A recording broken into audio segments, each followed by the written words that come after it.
ಇಡೀ ರಾಜ್ಯವೇ ಬೆಚ್ಚಿ ಬೀಳುವಂಥ ಒಂದು ಘಟನೆ ಮೈಸೂರಿನ ಉದಯಗಿರಿ ಪೊಲೀಸ್ ಸ್ಟೇಷನ್ನಲ್ಲಿ ನಡೆದಿದೆ. ಯಾವ ಮತಾಂಧ ಮುಸ್ಲಿಮರು ಪೊಲೀಸ್ ಸ್ಟೇಷನ್ ಅಂದರೆ ಕಾನೂನನ್ನು ಕಾಪಾಡೋ ಅಂಥದ್ದು. ಆ ಕಾಕಿ ಡ್ರೆಸ್ಸು, ಆ ಪೊಲೀಸರ ಹ್ಯಾಟು, ಪೊಲೀಸರ ದಂಡ ಏನಿದೆ, ಇದನ್ನು ಕಂಡ್ರೆ ದೊಡ್ಡ ದೊಡ್ಡ ರಾಜಕಾರಣಿಗಳಿರ್ಬೋದು, ಸಿನಿಮಾ ನಟರಿರ್ಬೋದು, ಸೆಲೆಬ್ರಿಟಿ ಅವರೇ ಭಯ ಬೀಳ್ತಾರೆ. ಅಂಥದ್ರಲ್ಲಿ ಇವರು ಕಿಡಿಗೇಡಿಗಳು ಭಯ ಬೀಳದೆ 1,000 ಜನನ ಕಲ್ಲು ಮಚ್ಚು ಎಲ್ಲ ತಗೊಂಡು ಉದಯಗಿರಿ ಪೊಲೀಸ್ ಸ್ಟೇಷನ್ ಮೇಲೆ ಹಲ್ಲೆ ಮಾಡಿ ಅಸಹಾಯಕರಾಗಿ ಪೊಲೀಸರು ನಿಂತಿದ್ದ ಘಟನೆಯನ್ನು ನನ್ನ ಕಣ್ಣು ಮುಂದೆನೇ ನಾನು ನೋಡಿದ್ದೀನಿ. ನಾನು ಸನ್ಮಾನ್ಯ ಪ್ರತಾಪ್ ಸಿಂಹ ಅವರು, ನಮ್ಮೆಲ್ಲ ಮುಖಂಡರುಗಳು, ನಮ್ಮ ಶಾಸಕರು ನಾವೆಲ್ಲ ಬಂದು ಪೊಲೀಸರಿಗೆ ಆತ್ಮಸ್ಥೈರ್ಯ ತುಂಬುವಂಥ ಕೆಲಸವನ್ನು ಅವತ್ತು ನಾನು ಮಾಡಿದ್ದೀನಿ. ಯಾಕಂದರೆ ಅವತ್ತು ಪೊಲೀಸರು ಏನಾನ ಮುಂಜಾಗ್ರತಾ ಕ್ರಮ ತೆಗೆದುಕೊಂಡಿಲ್ಲ ಅಂದರೆ ಇಡೀ ಪೊಲೀಸ್ ಸ್ಟೇಷನನ್ನೇ ಬೆಂಕಿ ಹಚ್ಚಿ ಸುಟ್ಟಾಕುವಂಥ ಪ್ರಯತ್ನ ಮಾಡಿದರು. ಯಾಕಂದರೆ ಹುಬ್ಳಿಯಲ್ಲಿ ಮಾಡಿ ಅಭ್ಯಾಸ ಇದೆ ಇವರಿಗೆ, ಇದೇನು ಹೊಸದಲ್ಲ. ನಾವು ಆತ್ಮಸ್ಥೈರ್ಯವನ್ನು ತುಂಬಿದರೆ ಅವತ್ತು ಪೊಲೀಸರು ನಮಗೆ ಮಾತು ಕೊಟ್ಟಿದ್ರು. ಸುಮಾರು 1000ಕ್ಕೂ ಹೆಚ್ಚು ಜನ ಬಂದಿದ್ದಾರೆ, ಅವ್ರ ಮೇಲೆಲ್ಲ ಕ್ರಮ ತೆಗೆದುಕೊಳ್ತೀರಿ, CCTV ಕ್ಯಾಮ್ರಾದಲ್ಲಿ ಎಲ್ಲ ಸರಿಯಾಗಿದೆ ಅಂತ. ಆದರೆ ಇದುವರೆಗೂ ಬಂದಿರುವಂಥದ್ದು ಕೇವಲ 16 ಜನ ಮಾತ್ರ. ಅದು ನಿನ್ನೆ 1-2 ದಿನದಿಂದ ಮೇಯ್ನ್ ಅಪರಾಧಿ ಏನಿದ್ದಾರೆ, ಭಾಷಣ ಮಾಡಿ ಪ್ರಚೋದನೆ ಮಾಡಿದಂಥದ್ದು, ಕೋಮು ದ್ವೇಷವನ್ನು ಮಾಡಿದಂಥವ್ರು, ಅವನು ನಿನ್ನೆ 2 ದಿನದಿಂದ ಬಂಧಿಸಿದ್ದಾರೆ. ಪರಮೇಶ್ವರ್ ಅವರು ಬಂದು ಸ್ಟೇಷನ್ಗೆ ಬಂದು ಹೋದ್ಮೇಲೆ ಬಂಧಿಸೋ ಅಂಥದ್ದೇ ನಿಂತೋಗ್ಬಿಟ್ಟಿದೆ. ಯಾರನ್ನೂ ಬಂಧಿಸ್ತಾನೇ ಇಲ್ಲ. ಸರ್ಕಾರ ಒತ್ತಡದಿಂದ ಇವತ್ತು ಯಾರನ್ನೂ ಬಂಧನ ಮಾಡದೆ, ಏನು ಕ್ರಮ ತೆಗೆದುಕೊಳ್ಳದೆ ಅವ್ರನ್ನ ಕಾಪಾಡೋ ಅಂಥ, ಅವ್ರನ್ನ ಸೇಫ್ ಮಾಡುವಂಥ ಕೆಲಸವನ್ನು ಮಾಡ್ತಾಯಿದೆ. ಮತ್ತು ನಾನು ನೋಡ್ತಾ ಇದ್ದೀನಿ ಕೆಲವು ಅಧಿಕಾರಿಗಳು ಅವ್ರಿಗೆ ನೀವು ತಲೆ ತಪ್ಪಿಸ್ಕೊಳ್ಳಿ, ಬೇಲೆಲ್ಲ ಆದಮೇಲೆ ಬನ್ನಿ, ಈ ಥರದ್ದೆಲ್ಲ ಅವ್ರಿಗೆ ಚಿತಾವಣೆ ಮಾಡ್ತಾ ಇರೋದು ಕೂಡ ನಾವು ಕೇಳಿದ್ದೀರಿ. ಅಂದರೆ ಒಂದು ರೀತಿ ಇಡೀ ಸರ್ಕಾರ ಓಟ್ಗೋಸ್ಕರ, ವೋಟ್ ಬ್ಯಾಂಕ್ ಪಾಲಿಟಿಕ್ಸ್ಗೋಸ್ಕರ ಒಂದು ರೀತಿ ಇಸ್ಲಾಮೀಕರಣ ಮಾಡುವಂಥದ್ದಕ್ಕೆ ಹೊರಟಿದೆ. ಈಗ ಪ್ರೇಯರ್ ಮಾಡುವಂಥದ್ದಕ್ಕೆ ಈಗೇನೋ ಬರ್ತಾ ಇದೆ, ಯಾವುದೋ ಹಬ್ಬ ಬರ್ತಾ ಇದೆ, ರಂಜಾನ್. ಅದಕ್ಕೆ 1-2 ಗಂಟೆ ಅವ್ರಿಗೆ ಲೀಸರ್ ಸಮಯ ಹೆಚ್ಚು ಕೊಡೋಣ ಅನ್ನೋದನ್ನು ಕೇಳಿ ಬರ್ತಾ ಇದೆ. ಅದನ್ನು ಕೂಡ ಕ್ಯಾಬಿನೆಟ್ಗೆ ಹೋಗಿದೆ, ಅದು ಮುಖ್ಯಮಂತ್ರಿಗಳ ಗಮನಕ್ಕೆ ತಂದಿದ್ದಾರೆ ಅಂತೇಳಿ. ಹಿಂದೆ ಟಿಪ್ಪು ಜಯಂತಿ ಮಾಡಿದ್ರು, ಯಾರು ಟಿಪ್ಪು ಜಯಂತಿನ ಕೇಳಿರಲಿಲ್ಲ. ಯಾರು ಟಿಪ್ಪು ಜಯಂತಿ ಮಾಡಿ ಕೊಲೆಗಳು ಎಲ್ಲ ಆಗಿ ಇಡೀ ಹಿಂದೂ ಸಮುದಾಯಕ್ಕೆ ಎಚ್ಚರಿಕೆಯನ್ನು ಕೊಟ್ಟಿರುವಂಥದ್ದನ್ನು ನಾವು ನೋಡಿದ್ರಿ. ಈಗ ಮತ್ತೆ ಅವ್ರಿಗೆ ಸಮಯ ಕೊಟ್ಟು ಪ್ರೇಯರ್ ಮಾಡೋಕ್ಕೆ ಕೊಟ್ಟರೆ ಎಲ್ಲಿಗೆ ಹೋಗ್ತಾ ಇದ್ದೀರಿ? ಇದು ಒಂದು ರೀತಿ ಇಸ್ಲಾಮೀಕರಣ ಮಾಡುವಂಥದ್ದಕ್ಕೆ. ಸಿದ್ದರಾಮಯ್ಯನವ್ರಿಗೆ ಟಿಪ್ಪು ಸಂಸ್ಕೃತಿ ಅಂತ ಹೇಳಿದ್ರೆ ಅವ್ರಿಗೊಂಥರ ಮೈ ಮೇಲೆ ದೆವ್ವ ಬಂದಂಗೆ ಆಗೋಗ್ತೈತೆ. ದೆವ್ವದ್ರಿ ಬಂದ ರೀತಿ ಆಟಾಡ್ತಾರೆ. ಇಲ್ಲಿ ನೋಡ್ತಾ ಇದ್ದಾರೆ ಮೈಸೂರಲ್ಲಿ ದಿನನಿತ್ಯ ಅವರ ಉಪಟಳ ಜಾಸ್ತಿ ಆಗ್ತಾ ಇದೆ. ಅದಕ್ಕೋಸ್ಕರ ಇವತ್ತು ಹಿಂದೂ ಸಂಘಟನೆಗಳು ಕೊಟ್ಟಂಥ ಹೋರಾಟಕ್ಕೆ ನಾನು ಕೂಡ ಬಂದಿದ್ದೀನಿ. ಆದರೆ ಕೋರ್ಟ್ ಮೆಟ್ಲೇರಿರೋದ್ರಿಂದ ಕೋರ್ಟಲ್ಲಿ ಏನು ಬರುತ್ತೋ ಆ ತೀರ್ಮಾನಕ್ಕೆ ನಾವೆಲ್ಲರೂ ಕೂಡ ತಲೆಬಾಗಬೇಕಾಗ್ತದೆ. ಆದರೆ ನಮ್ಮ ಹೋರಾಟವನ್ನು ನಿಲ್ಲಿಸಲ್ಲ, ನಾವು ಹೋರಾಟ ಮಾಡೇ ಮಾಡ್ತೀರಿ. ಅದಕ್ಕೋಸ್ಕರ ನಾನು ಕೂಡ ಬಂದಿದ್ದೀನಿ.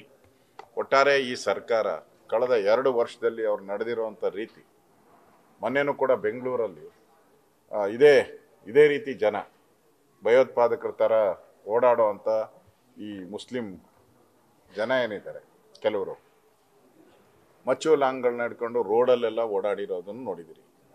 ಅಂದರೆ ಅವ್ರಿಗೆ ನಮ್ಮನ್ನೇನು ಮಾಡಲ್ಲ, ಇದು ನಮ್ಮ ಸರ್ಕಾರ. ಯಾಕಂದ್ರೆ ಕೆಲವು ಮಂತ್ರಿಗಳು ಹೇಳಿದ್ದಾರೆ, ಬೀದರಲ್ಲೂ ಹೇಳಿದ್ದಾರೆ, ಇದು ಮುಸ್ಲಿಮರಿಂದ ಬಂದಂಥ ಸರ್ಕಾರ ಅಂತ. ಅದಕ್ಕೆ ಏನು ಮಾಡಲ್ಲ ಅವ್ರಿಗೆ. ಅದರಿಂದ ಒಂದು ರೀತಿ ಇಡೀ ಸರ್ಕಾರ ಇಸ್ಲಾಮೀಕರಣ ಮಾಡೋಕ್ಕೆ ಹೊರಟಂಗೆ ಕಾಣಿಸ್ತಾ ಇದೆ. ಇದನ್ನು ಖಂಡಿಸ್ತೀರಿ. ಯಾವುದೇ ಕಾರಣಕ್ಕೂ ನಾವು ಆಗಕ್ಕೆ ಬಿಡಲ್ಲ. BJP ಇದರ ವಿರುದ್ಧ ಹೋರಾಟವನ್ನು ಮಾಡ್ತೀರಿ. ನಾವೆಲ್ಲ ಹಿಂದೂ ಸಂಘಟನೆಗಳಿಗೆ ನಮ್ಮ ಬೆಂಬಲ ಕೊಡ್ತೀರಿ. ಯಾವುದೇ ಕಾರಣಕ್ಕೂ ಕಾನೂನನ್ನು ಕೈಗೆತ್ಕೊಂಡಂಥ ಈ ಕಿಡಿಗೇಡಿಗಳಿಗೆ ಮಟ್ಟ ಹಾಕಿಲ್ಲ ಅಂದರೆ ಮುಂದೆ ಈ ರಾಜ್ಯಕ್ಕೆ ದೊಡ್ಡ ಗಂಡಾಂತರ ಬರೋದಿದೆ. ಅದರಿಂದ ನಾವು ಈ ಹೋರಾಟವನ್ನು ಮುಂದುವರಿಸ್ತೀರಿ. ನಾನು ಇವತ್ತು ಬಂದಿದ್ದೀನಿ ಪ್ರತಿಭಟನೆಗೆ. ಆದರೆ ಇನ್ನೂ ಸಮಯ, ಕೋರ್ಟಿಂದ ಫೈನಲ್ ಆದೇಶ ಬರಬೇಕು. ನಂದು ಬೆಂಗಳೂರಲ್ಲಿ ಒಂದು ನಮ್ಮ ಅಶ್ವಥ್ ನಾರಾಯಣ್ ಅವರು ಉಪಮುಖ್ಯಮಂತ್ರಿ ಅವ್ರ ಸಹ ಒಂದು ಕಾರ್ಯಕ್ರಮ ಇದೆ, ಇದ್ರದ್ದು ಒಂದು ಏನು ನಿಜ ಸತ್ಯ ವಿಶ್ವ ಹಿಂದೂ ಪರಿಷತ್ ಅವರು ಮಾಡ್ತಾ ಇರೋವಂಥ ಒಂದು ಕಾರ್ಯಕ್ರಮ ಇದೆ. ಅದಕ್ಕೋಸ್ಕರ ನಾನು ಅಲ್ಲಿಗೆ ತೆರಳಬೇಕಾಗಿರೋದ್ರಿಂದ ನನ್ನ ಈ ಪ್ರತಿಭಟನೆಯನ್ನು ನಾವು ಮುಂದುವರಿಸ್ತೀರಿ. ನಾನು ಕೂಡ ಈ ಪ್ರತಿಭಟನೆಯಲ್ಲಿ ಪಾಲ್ಗೊಂಡಿದ್ದೀನಿ. ಕಾರ್ಯಕ್ರಮಕ್ಕೆ ಹೋಗ್ಬೇಕಾದ್ರಿಂದ ತೆರಳ್ತಾ ಇದ್ದೆ. ಶಾಂತಿಯಿಂದ ಇದ್ದಾರೆ, ಆದ್ರೆ ಬಿಜೆಪಿ ರಾಜಕೀಯ ಮಾಡ್ತಾ ಇದ್ರೆ ಪ್ರಕರಣ ಇಟ್ಕೊಂಡು ಅಂತೇಳಿ ಕಾಂಗ್ರೆಸ್ನವರು ಆರೋಪ ಮಾಡ್ತಾರೆ. ಶಾಂತಿ ಅಂತ ಇದ್ದಿದ್ರೆ ಕಲ್ಯಾಕ್ ಹೊಡಿತಾ ಇದ್ರು, ಮೂಟೆಗಟ್ಟಲೆ ಕಲ್ಲುಗಳು ಹೆಂಗೆ ಬರ್ತಾ ಇತ್ತು? ಶಾಂತಿ ಅಂತ ಅವ್ರು ಹೇಳೋದಾದ್ರೆ, ಯಾಕೆ ಅವ್ರ ಪರವಾಗಿದಾರಲ್ಲ ಇವರು, ಆ ಕಿಡಿಗೇಡಿ ಮುಸ್ಲಿಮರ ಪರವಾಗಿರೋರು, ಅವ್ರು ಶಾಂತಿ ದೂತರು. ಎಲ್ಲರೂ ಶಾಂತಿ ದೂತರು. ಯಾರು ಈ ಕಿಡಿಗೇಡಿಗಳು ಕಲ್ಲೊಡೆದ್ರಲ್ಲ ಅವರು ಶಾಂತಿ ದೂತರು. ನಾವು BJPಯವರು ಶಾಂತಿ ಕದಡ್ತಾ ಇದ್ದೀರಾ? ತೋರಿಸಿ ಯಾವ್ದಾನ ಒಂದು ಪೊಲೀಸ್ ಸ್ಟೇಷನ್ ಮೇಲೆ ಕಲ್ಲೊಡೆದಿರೋ ಘಟನೆಯನ್ನ ತೋರಿಸಿ ನೀವು ಯಾವ್ದಾನ. ಈ ಕುಕ್ಕರ್ ಬಾಂಬ್ ಬ್ರದರ್ಸ್ಗಳೇ ಎಲ್ಲ ಮಾಡ್ತಾ ಇರೋದು. ಈ ಕುಕ್ಕರ್ ಬಾಂಬ್ ಬ್ರದರ್ಸ್ಗಳು ಸಣ್ಣ ಸಣ್ಣ ಮಕ್ಕಳಿದಾರಲ್ಲ, DK ಶಿವಕುಮಾರ್ ಹೇಳಿದಲ್ಲ ಸಣ್ಣ ಸಣ್ಣ ಮಕ್ಕಳು ಅಂತ. ಆ ಸಣ್ಣ ಸಣ್ಣ ಮಕ್ಕಳಿಂದನೇ ಇವತ್ತು ಇಷ್ಟು ಮತಾಂಧ ಕೆಲಸ ಆಗ್ತಾ ಇರೋದು. ಅದರಿಂದ BJPಯವರು ಅಲ್ಲ ಹಚ್ತಾ ಇರೋದು, ಕಾಂಗ್ರೆಸ್ ಅವರೇ ಹಚ್ಚಿ ಬಿಡ್ತಾವ್ರೆ. ಇದಕ್ಕೆ ಹಚ್ಚಿ ಈ ಗಲಭೆ ಮಾಡಿ ಮುಸ್ಲಿಮರನ್ನ ವೋಟ್ ಬ್ಯಾಂಕ್ ಮಾಡ್ಕೊಳಕ್ಕೆ ಏನ್ ಬೇಕೋ ಅಷ್ಟು ಕುತಂತ್ರವನ್ನ ಮಾಡ್ತಾ ಇದ್ದಾರೆ.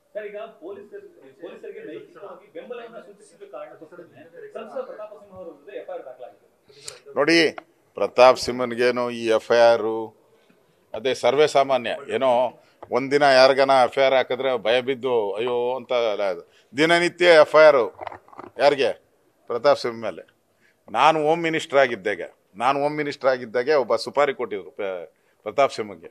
ಅವರು ಅವಾಗ ಪತ್ರಕರ್ತರು, ನಾನೇ ಕರೆಸಿ ಮಾತಾಡಿದ್ದೆ. ಅವಾಗ ನಾನು ಭಾಳ ಹಿಂದೆ ಹೋಮ್ ಮಿನಿಸ್ಟರ್ ಆಗಿದ್ದಾಗ ನಾನೇ ಕರೆಸಿ ಹಿಂಗೆ ನೋಡಪ್ಪ ನಿನ್ಗೆ ಸುಪಾರಿ ಕೊಟ್ಟಿದ್ದಾರೆ ಅಂತೇಳಿ ನಾನೇ ಆ ಹೆಸರು ಕೊಟ್ಟು ಬಂದವನು, ಅವ್ನು ಪಿಸ್ತೂಲ್ ತೊಗೊಂಡಿರೋದು, ಇವ್ರನ್ನ ಫಾಲೋ ಅಪ್ ಮಾಡಿರೋದು ಎಲ್ಲ ಡೀಟೈಲ್ ಕೊಟ್ಟೆ.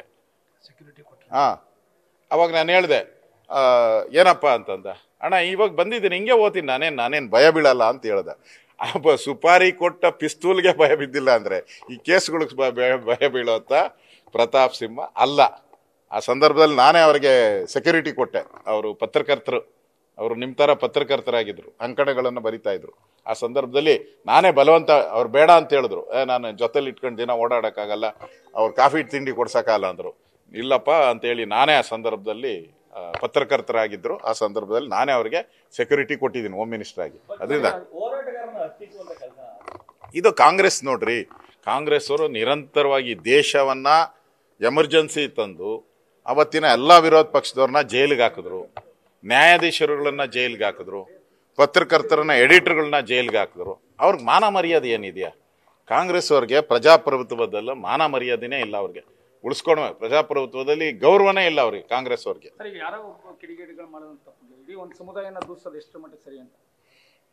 ಯಾವ್ದು ಹೇಳ್ತಾ ಇದ್ದೀರಾ? ಕಿಡಿಗೇಡಿಗಳು ನೋಡ್ರಿ, ಈ ಕಿಡಿಗೇಡಿಗಳು ಈಗ ರಾಮನ್ ಬಗ್ಗೆ ಇಲ್ಲೇ ಯಾರೋ ಮೈಸೂರಲ್ಲಿ ಅವನು ಯಾವನೊಬ್ಬ ಯಾವಾಗೂ ಭಗವಾನ್ ಬಡ್ಕೊಂತಾನೆ ಇರ್ತಾನೆ. ನಾವ್ ಯಾವ್ದಾನ ಪೊಲೀಸ್ ಸ್ಟೇಷನ್ ಕಲ್ಲು ಹೊಡೆದಿದ್ದೀವಿ ತೋರ್ಸ್ರಿ, ಇಂಥವ್ರು ಇದ್ದೇ ಇರ್ತಾರೆ. ಈಗ ಮಾಡಿದ್ಮೇಲೆ ಅವನ ಮೇಲೆ ಕ್ರಮ ಆಗಿದೆ, ಅರೆಸ್ಟ್ ಮಾಡಿದ್ದಾರೆ, ಕೋರ್ಟ್ ಬೇಲ್ ಕೊಟ್ಟಿದೆ ಅವ್ರಿಗೆ. ಕಾನೂನು ಪ್ರಕಾರ ಏನ್ ಮಾಡಿದ್ದಾರೆ. ಇದು ಕಲ್ಲು. ಇವರು ಕಾನೂನಿಗಾಗಿ ಅರ್ಜಿ ಕೊಡ್ಬೇಕಾಯ್ತು, ಪೊಲೀಸ್ ಸ್ಟೇಷನ್ಗೆ ಅರ್ಜಿ ಕೊಡ್ಬೇಕಾಯ್ತು.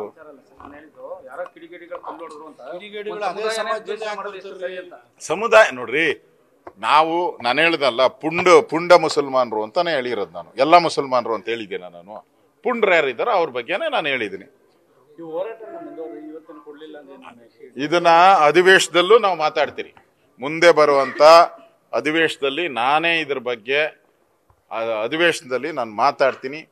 ಈ ಸರ್ಕಾರ ಏನೇನು ವೈಫಲ್ಯ ಮಾಡಿದೆ, ಈ ಸರ್ಕಾರ ಜನಕ್ಕೆ ಎಷ್ಟು ದ್ರೋಹ ಮಾಡಿದ್ದಾರೆ, ಹಿಂದೂಗಳನ್ನ ಎರಡನೇ ದರ್ಜೆಯ ಒಂದು ಪ್ರಜೆಗಳ ತರ ನೋಡುವಂಥದ್ದನ್ನ ನಾನೇ ವಿಧಾನಸಭೆಯಲ್ಲಿ ಪ್ರಸ್ತಾವ ಮಾಡ್ತೀನಿ. ಸರ್ಕಾರಕ್ಕೆ ಕಿವಿ ಹಿಂಡೋ ಕೆಲಸವನ್ನ ನಾನು ಮಾಡ್ತೀನಿ.